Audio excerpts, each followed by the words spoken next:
And hello again, everybody. We are once again here to help. I'm Gordon Dill with our consumer expert, Diane Lee. Today, folks, something we are all dealing with, something we're all going to face, and something nobody wants to talk about. We're going to talk about it anyway. Diane, we're going to talk about protecting yourself, your assets, your family when you die. Yeah, the scary part here, Gordon, is the vast majority of Americans have no will. And so, what I wanted to do in this story is explain how easy it can be to create a will. But I also looked into some of the caveats that you should keep in mind if you are using one of the online programs that are free. Take a look. Nearly 70% of Americans have not made a will. The expense of hiring a lawyer can be a deterrent, but you should know no matter where you live, there's a way to make one for free, thanks to a nonprofit called the ETV Endowment. I'm 7 News consumer anchor Diane Lee with more on how that program works and what you need to keep in mind so your will doesn't cost your family more in the long run.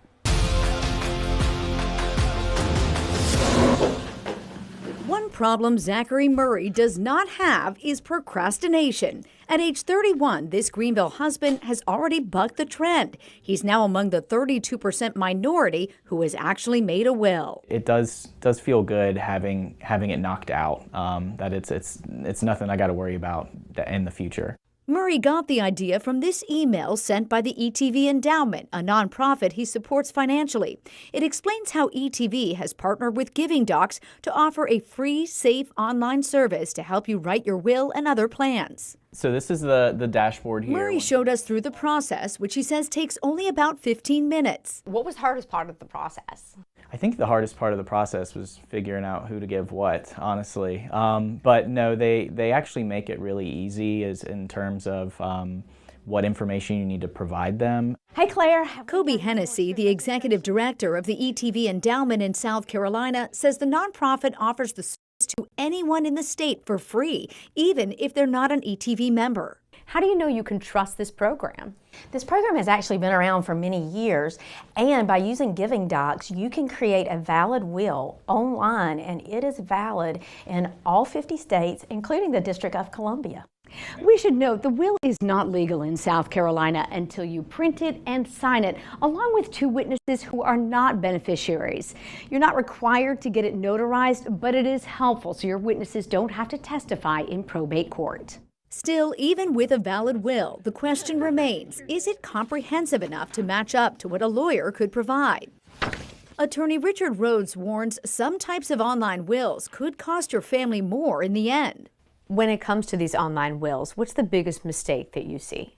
Not having contingencies, not providing for what if a beneficiary dies, not providing for what if a personal representative dies, the way they word things. It might actually cost the family more because they'll have to go to hearings. We can use the will, but we're going to have a hearing to straighten this out. And then you're spending far more money, or the estate is at that time, far more money than the cost of a will. He warns other pitfalls include listing your property address, which could change if you move, and failing to give the personal representative the power to sell assets, divide property, and serve without a bond, which saves the estate the cost of an insurance premium. Giving Docs told 7 News their wills account for these pitfalls, saying, quote, rather than a generic fill-in-the-blank form, Giving Docs guides users through a series of prompts. The platform does provide education around potentially complicated circumstances to help users make informed decisions. The program cautions against leaving assets to minors, explaining that a guardian would be needed at extra expense. That's part of the danger of not making any will at all, since the state would divide assets between the surviving spouse and children, making property like homes and cars difficult to sell. When you have kids, you think you'll stick with this program? Yeah, I think I will. They make it really easy. Murray also likes that Giving Docs provides a free codicil option, allowing users to make changes to portions of the will. His message? You should probably have one anyway. Go ahead and knock it out now. Now, the ETV Endowment, which is based in South Carolina, does pay for the Giving Docs service, but it opens it up to anyone in the U.S. for free. And while users don't have to contribute to the endowment, many who build the wills decide to leave a gift. All right, let's start with that last part. ETV Endowment, is that public television? Is that what that is? It's just a fundraising arm of South Carolina Public Television in this Exactly, case. the nonprofit public television. And again, it's located in South Carolina, but it's important to stress that this program is available to anyone in any state. Okay. And the reason why ETV is behind this is because there is a segment when you do fill out this will that you can choose to, or you don't have to. There's no obligation, but you can choose to make the ETV endowment, one of your beneficiaries, of which you could leave a set amount. But again, that is not obligated in any way. It's just while you're thinking about where all your money should go, maybe Exactly. carve out a little bit for us is the Right. idea It's behind nice that. that they do provide the service, I will say. No, you can't beat the price. Yeah. Free is pretty nice. Okay, so if I don't make a will, if something happens, something is going to happen to me sooner or later. When that happens, if I don't have a will, doesn't everything just automatically go to my spouse, or no? Is it more complicated than I am that? so glad you asked this because it can be much more complicated than that. Oh, Now, okay. if you only have a spouse, Gordon, and you don't have any children at all, then yes, it would just go to the spouse. And that is the kind of the cleanest example of when you don't have a will.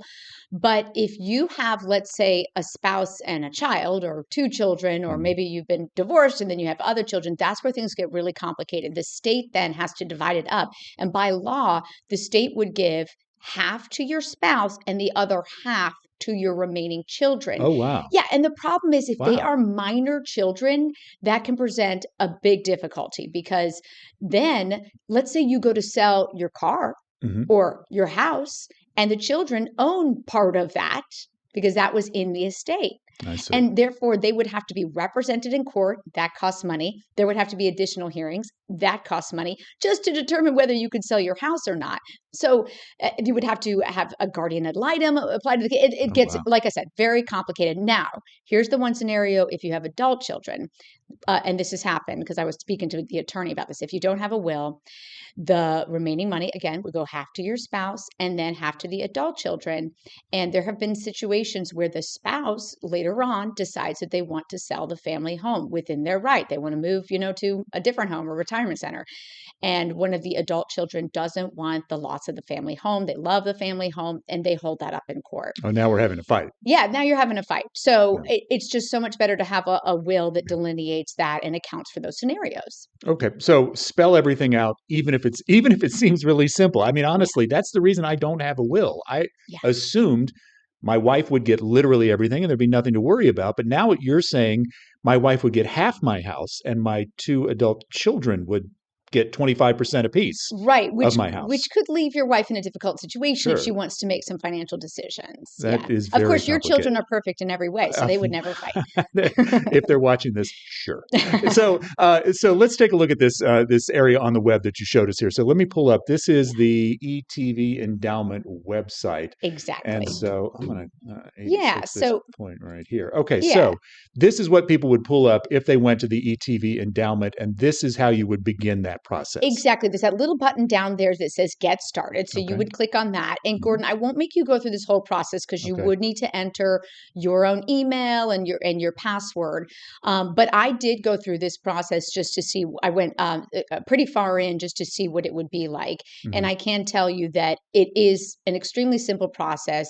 I do know that it's a highly secure, protected with a lot of security. I reached out to Giving Doc. I found out that they encrypt everything, and they're a very high level company that operates in all 50 states. So you can trust that part of the platform.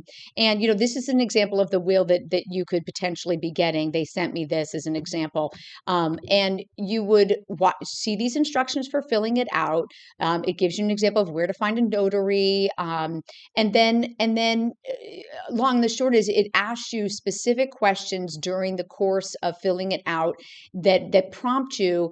And for instance, that whole situation about whether you leave things to your children or your spouse, it would know what would be happening in South Carolina. So it would say, if you choose to leave the remainder to your children, that might incur extra expenses on the estate if they have to be represented in court for a hearing. So it would alert you to certain scenarios there. So what it reminds me of is if people have used tax prep software, Yeah. and it sort of walks you through every line of that tax form, and if you answer this question, answer that. This kind of flows in the same way. Yes, Smarter. absolutely. I think it's very similar to that in that it allows you to fill in the blanks to some extent, but also prompts you.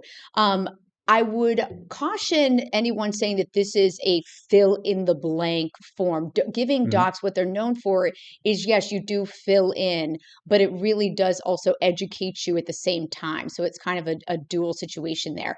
And it was promising when I reached out to Giving Docs and I addressed all of the very valid concerns that the attorney that I spoke with in the piece brought up, which is, do you have, other beneficiaries listed if something happens? Do you have your home address listed, or do you just say my current address? And Giving Docs said that they account for all of that all of those scenarios they're well aware of, and that during the course of filling those out, they will alert you if you choose to put your address versus my current address, things like those. Well, as you said in the piece, if you put your current address and you pass away and you've moved, the will is going to have the wrong information. And so you will not have a detailed explanation for what to do with your new address. Exactly. And once again, what that would do would also send you to the court for potential hearing, because that means that the judge would need to rectify and make sure that the reading of the will is correct. And if it has the wrong address, it incurs a lot more expenses for the estate. And finally, I saw you did talk to an estate attorney in your story. Did that attorney feel like this Giving Docs will was good enough to hold up to scrutiny in court? So what that attorney said is that he does caution against what he calls online fill-in-the-blank wills.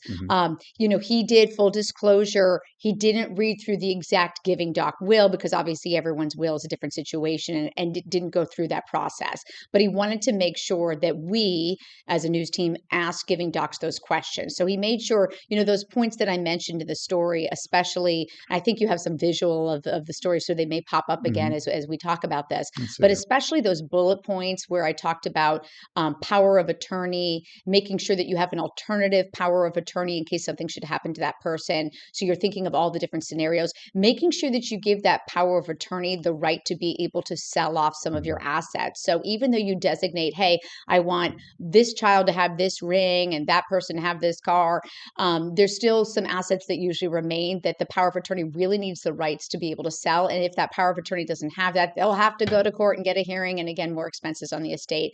And making sure that you give that a power of attorney just the ability to make some extra decisions. Those are the types of things that the attorney that I spoke with wanted to make sure that this Giving Docs program accounted for. And when I asked all of those questions of Giving Docs, they did say, we have that all built into the program already. Okay. So clearly they had been there and seen that and done that. They've anticipated a lot of those legal questions. So, and that power of attorney, don't give that to someone who is a beneficiary in your will. You can't. Of course, it's got to be somebody else. It's not even allowed, right? You cannot give it to a beneficiary. Exactly. So someone else that you trust for sure, because they're going to be making a lot of decisions after you pass away. So it's fascinating stuff. It is very important stuff. It is inevitable stuff for everybody at some point to go ahead and think about your own passing and where your stuff is going to go. And Gordon, before we wrap up, I do want to say that one of the other nice things about this program is if you already have a will and you want to make an addendum to the will, Giving Docs does also allow you for free to make, or through this program, to make a codicil. A codicil is where you amend just a small portion of the will. It means you don't have to rewrite the entire will. You can just change a certain section, and then you would get that particular piece of paper, the codicil, notarized, and that would become valid. Very good advice, Diane. That is Diane Lee, our consumer expert. You're watching Here to Help. We've got more great advice coming up after we take a quick break. All right, it's part 2 of Here to Help. In this episode, you're going to detect a theme. Now that we've told you the best way to prepare a will for after you pass, let's talk about how you should make preparations for when we age, Diane, preparing for senior care. Yeah, end-of-life situations here, Gordon. And this is something that I'm actually dealing with personally, making sure that my parents are well taken care of. So I was vested in this story, and I hope that you'll find it educational. When you have aging parents who want to stay in their home, where can you go for care that's affordable? Well, many of you have reached out to me for help, and I'll admit I'm on the same journey, so I understand the struggle. In this 7 News Consumer exclusive, I learned there are some great resources, and yet one key source of free help in the upstate is now facing their own financial crisis. How you doing, Miss Ginger? I'm doing okay. 86-year-old Ginger Bachnight has needed round-the-clock care these last few years and is grateful to still be in the home she's known for 6 decades. When I came down with the Parkinson's and time went by and I knew that I was going to have some help. Bachnight uses the at-home service Upstate Living Water. Her caregivers, Sue and Kim, help with everything from meal prep to bathing. Owner Keith Hogenkamp explains clients who need less coverage pay a rate of around $25 an hour. If it's a 24/7 client, the rate is usually a little bit cheaper because the caregiver's staying there over a longer period of time. Families looking for affordable at-home help can also try reaching out directly to caregivers through resources like care.com, where you name your needs and hourly wage and applicants respond. But unlike companies, you'd be responsible for background checks and home insurance coverage if the caregiver is injured on the job. One other idea is posting jobs at local colleges where students may welcome flexible hours. Now, there's Jubilee TV. Finally, some use technology to help monitor seniors. Jubilee TV, for instance, allows you to monitor and video call your relative right through the TV, plus find them shows to watch all remotely. As for keeping seniors active, senior centers are a valuable resource, and some in the upstate are free, like the expansive one in Malden. Can anyone come? Yes, so you do not have to live in the city of Malden to come here. Out of the mind, out. The Malden Senior Center offers endless activities from workouts B15 to bingo, poker, pool, and a fan favorite, pickleball. From amenities to lower property taxes, there's been an influx of seniors to our area. Greenville County alone now has 88,000. That's 30,000 more than 15 years ago. And that's why the local area agency on aging that helps seniors in 6 upstate counties has expanded its services in recent years, until now. The agency depends on both state and federal dollars. Director Tim Womack says cuts in Washington mean their budget has been slashed by more than half. It's heartbreaking to tell somebody that may not have any kind of support at home through family or neighbors that we can't help them bathe or have a home-delivered meal sent to them. All 10 of these agencies in South Carolina, along with their nonprofit partners, have been meeting to address how to move forward with the uncertainty of whether the federal funding will be restored. And for our clients. Meanwhile, seniors facing financial problems of their own are encouraged to seek out nonprofits that can offer some relief. Sharon, we recently got Donna Smiley and Sharon Berry run 2 Spartanburg area charities. Help for Our Elderly provides a store where seniors can take 15 necessities for free each month. But in addition to these items, they get their incontinence supplies. And Shane provides at-home support and resources to relieve family caregivers. A little hope even in difficult times. For seniors desperate for more help to allow them to age in place with dignity. If you can stay at home, do, because it's wonderful to still be able to be in your home. Now, while the Area Agency on Aging can't take any more clients at this time, it's still a great resource for referrals to low-cost home care, meal delivery, transportation, and adult daycare. I've also posted some more suggestions you can explore online.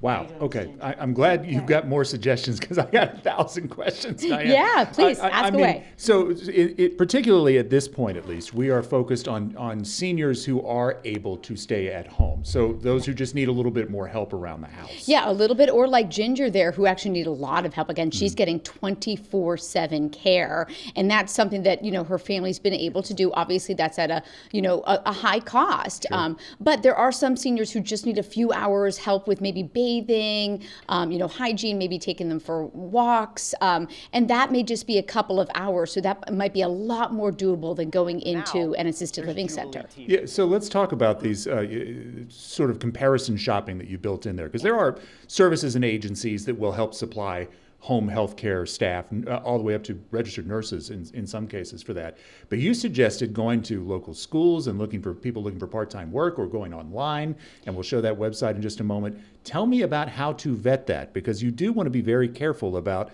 who you're letting into the house with mom. Yeah, Gordon, that is so important. So basically, you're going to want to do a background check. And if you pull up, care.com, which is one of the places that you could get, you could hire your own individual that you find.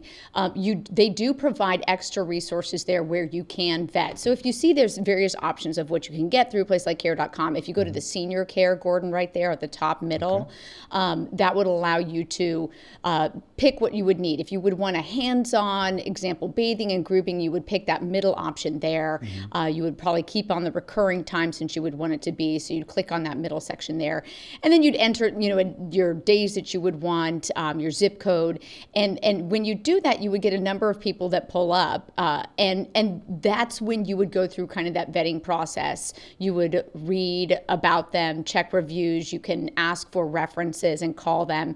And then also, care.com does provide an extra service that is at a cost, but where you can do a background check. So those kind of things are very important if you're going to let someone into your home. Yeah, no kidding. And you also mentioned in the piece that if that person I bring into a parent's home, for example, were to fall down the stairs and become injured, that's me, that at the very least, my insurance that's going to be liable for protecting that employee, right? Right. It's important to keep that in mind. Though most insurance plans, home insurance plans, do cover things like that. So in general, you would be covered, but you're going to want to call with your insurance and just double check if you do have an employee in the home. All right. Now the financial part of this, because I think you mentioned one rate, $25 an hour, which frankly, for the service you're getting, is a reasonable price to that employee. But boy, a few hours a day, every single day of the week, that money is going to just absolutely skyrocket. Everybody who's been in this situation knows this price is incredible. You suggested a couple of avenues to try and find money for that, but there aren't that many options, or are there? So, yeah, Gordon, it is very difficult, I'm going to admit. And $25 an hour is a hardship, especially when those hours do add up. Exactly. Yeah. And so that is why I recommended also looking on places like care.com and at schools to see if you can negotiate something that you feel like is a more reasonable rate that you can pay. Again, if you're doing that route, then you wouldn't be paying the surcharge that the company would charge on top of that individual coming. And do shop around even if you are using a company. I use Living Water as an example there, but no matter where you live, there's bound to be a number of companies offering that service. Living Water was one that offered that $25 an hour on average rate. Some of them in the area that we live in offer more, more like a $31 to $32 an hour rate. So you really do have to check into what the hourly rate would be, but the care might be a different level as well. Well, that's the next question I have for you. So obviously, seniors at different stages are going to require different levels of care. How do you vet, how do I, as a random civilian, know these are the qualifications my home health care provider needs to have? What sort of certifications should I absolutely have, and what are the ones that maybe you escalate into more optionality? Definitely, and I think the answer to that depends on, maybe what your elderly relative is facing. For instance, if you have a parent with dementia and they're having trouble with, remembering hygiene, remembering to shower, going for those walks, cooking, things like that, then you're going to want someone who's very comfortable with all of that. And when you interview that person, make sure you understand what they're comfortable with. Hygiene can mean one thing, hey, can you help me shower? Hygiene can mean something else when it's a little bit more intense, and I won't go into detail there. No. But it is very important to have a clear-cut understanding of what that person is able to do and comfortable with doing. And certainly you can have that conversation with the company if you're hiring through a company, but if you're going to hire with an individual, make sure that is all said before you sign anything on the dotted line. Yeah, you're literally talking about caring for somebody that you love very much, a family member in a lot of these cases. So you don't want to make the wrong choice, but the financial consideration it's real here. Right, and that's why I included the wonderful aspects of these senior centers. Not all of them are free. We have several in our area that are not free. The Malden Senior Center is free, and depending on where you live, calling those centers near you and just finding out what their rate is, or if they offer free programs, is great, because think of the activities that your loved one can do during the day, even if they need a ride there, dropping them off and letting them hang out there with their friends and taking advantage of not just the exercise that's offered, but also just the camaraderie there is great.